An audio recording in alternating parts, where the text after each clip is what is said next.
how should you start when you're just trying to lose weight? And a lot of people, when you are trying to lose weight, walking is one of the first things that people think of, and is actually probably one of the most underrated tools that you can use to lose weight. I walk a lot of steps per day. I try to get 10,000, not because they're inherently, 10,000 is a magic number. It's just easy to remember, and a lot of people try to do that. I do that on top of all my normal exercise and cardio. I just get steps. I just get walking in. So walking is incredibly potent. It can really add up quickly, and a lot of people, especially bodybuilders who are known for being very, very lean, use walking, especially walking for a long portion of time, to lose weight or maintain their weight. It doesn't really matter. I'm just trying to kind of maintain and lightly gain weight right now. I still walk a lot because it's an easy way to monitor my overall calorie consumption. Not consumption, but calorie burn. So basically energy balance. So the first thing I would do if you are starting a walking program is to decide where you want to walk. And the reason because of this is because a lot of people will think that I want to do something, so I'm just going to do it. But if you don't think about all the back-end logistics of, again, for starters, where you're going to walk, the chances of you actually sticking to that walking program to lose weight is going to be almost impossible long-term. Because anytime there's conflicting scheduling, anytime there's issues in it, you're basically just going to not have that game plan set. So a few different ideas of where you can walk. Of course, the gym. If you're lucky, your gym might actually have a walking track. In addition to treadmills, my gym is really, really nice in that I actually have a pretty decent walking track I can do. But not all people do have that. So if you're lucky enough to live in Florida or a place where there's decent weather year-round, you can really bank on walking outside for the most part, assuming you get enough hydration and you're layering yourself well with either sunscreen or clothing so you're not getting burned. Also, too, this is one that not a lot of people remember, but mall walkers. You can literally walk the mall for days, and unfortunately, malls are kind of dying, so that might not be an option in the next 10 to 15 years. I'm hoping that malls at least stay around to some degree. I think they're fun to go, use as walking tracks, for example. I like going and walking around the mall just for anything, but people still do this. My mall in my hometown, I'll go there for maybe looking at video games with my little brother, or I just want to get some mall food or something, right? Need to get some presents around Christmas time. And there's people who literally wake up and will be there right at 8 a.m. ready when the mall opens to do their laps. It's pretty crazy, but it's a free place that you can go do walking. Not a lot of people will bring weights too, but I've seen people walk with weights. Another great idea. Community centers, if you don't have a gym, you might have a community center which has a gym in it. This could potentially be another option. And also doing it at home. This is not something that people think about. Obviously, you could get a treadmill at home. I personally do have a treadmill and think it's one of the best investments that you could make if you are trying to optimize your overall health, fitness, and weight loss, because you can walk on that thing whenever. I do it when I'm writing notes. I do it when I'm taking phone calls. I get on that treadmill throughout. I do it sometimes when I'm eating or watching podcasts. I have it literally down in my home gym in front of a TV. So I can be kind of productive in multiple aspects of life. But this isn't what I'm referring to. Of course, you can get a treadmill. When you're walking around your home, you might be able to have a good path that you have where you can literally get maybe a minute of straight walking if you just designate that out. I have an area downstairs in my basement that is it's a straight shot at one point, and then it kind of circles back where I'm literally just able to do laps around it. The lap itself takes about 30 to 45 seconds depending on how quickly I'm going. But this is essentially like doing laps at the community center or maybe even the mall. And literally looking at your home and seeing what little lap system can I make, or also just practicing inefficiencies around your home. Your lap you might have to do is going all the way upstairs and then going all the way to the bottom stairs. that might be considered a quote unquote lap for you. Look at your home and dissect all the different ways you can walk around your home. Something I'll also do too is to literally basically make my day as inefficient as possible. So if I know I have laundry that's on the top stairs and I have something that I need to do in my basement, I will go upstairs, do the laundry, come back down, and then go up and do something else, come back down, and then I will go downstairs, do that thing, come back down. And then you can literally, this will add so many steps if you just practice inefficiencies throughout your day. So around your home, you can find a little track to do. It might not be big, it might not be crazy, but this will add up so much steps.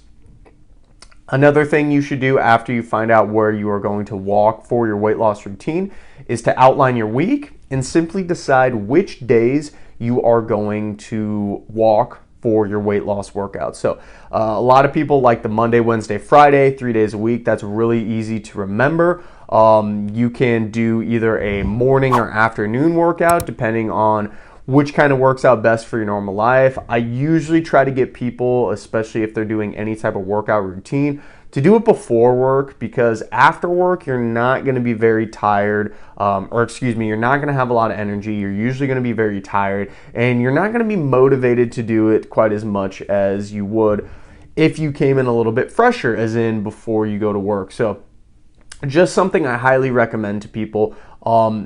Have it the best time of day for you, and that's going to differ widely for everyone.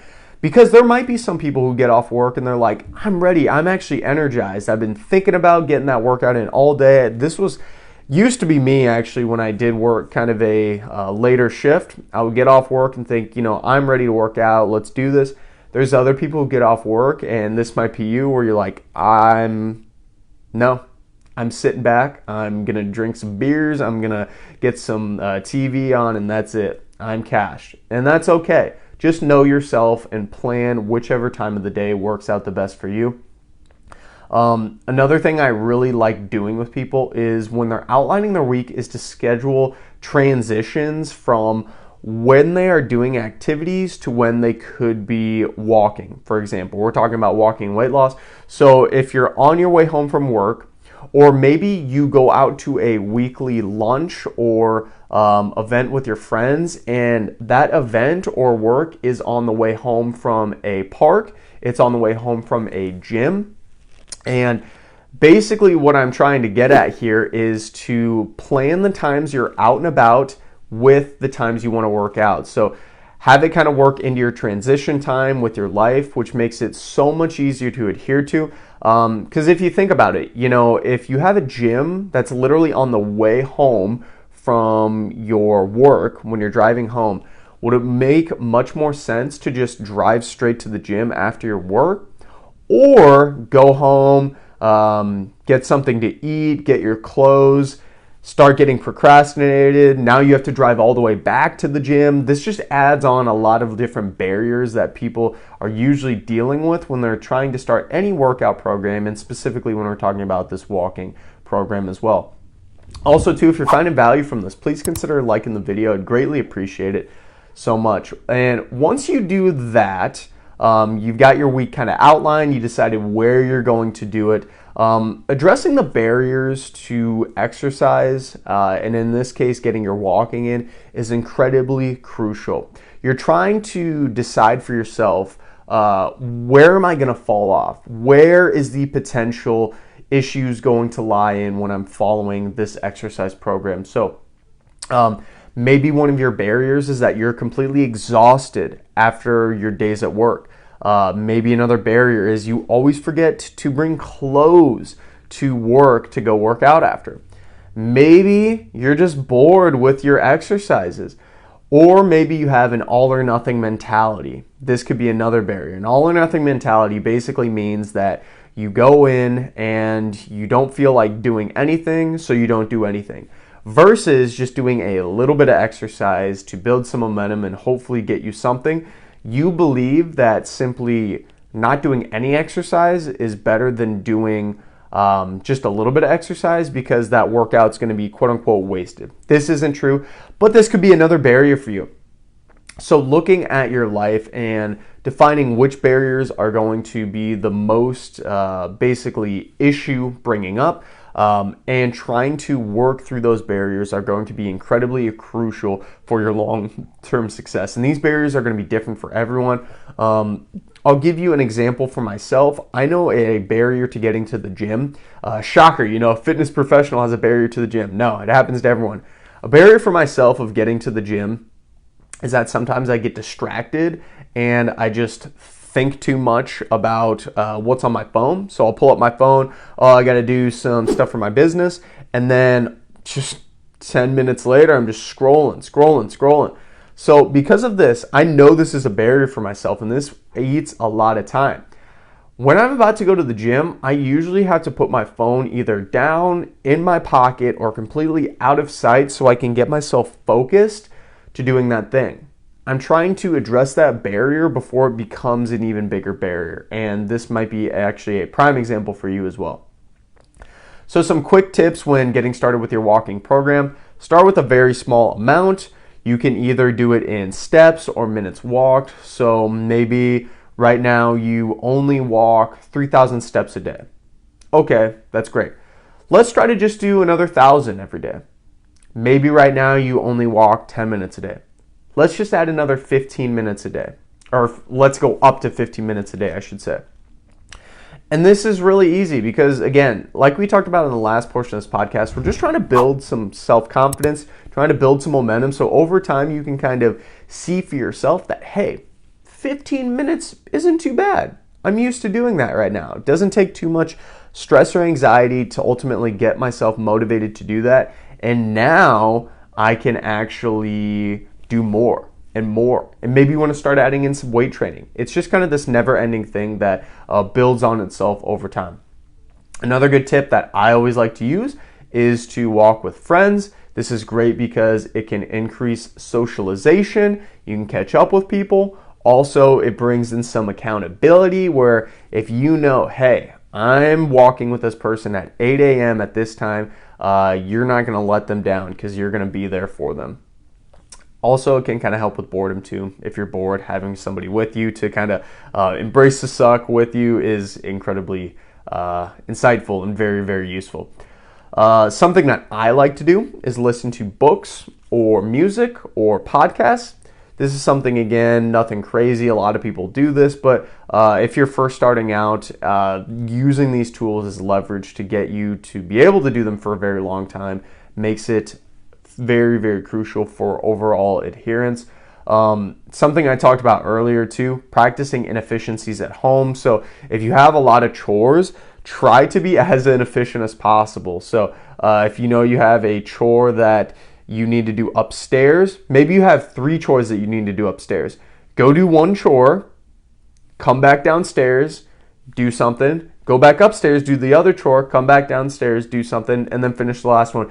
That literally adds up so many steps and so much walking into your weight loss routine over time. You'd be pleasantly surprised and pleasantly shocked. In addition to this, pairing meals with walking.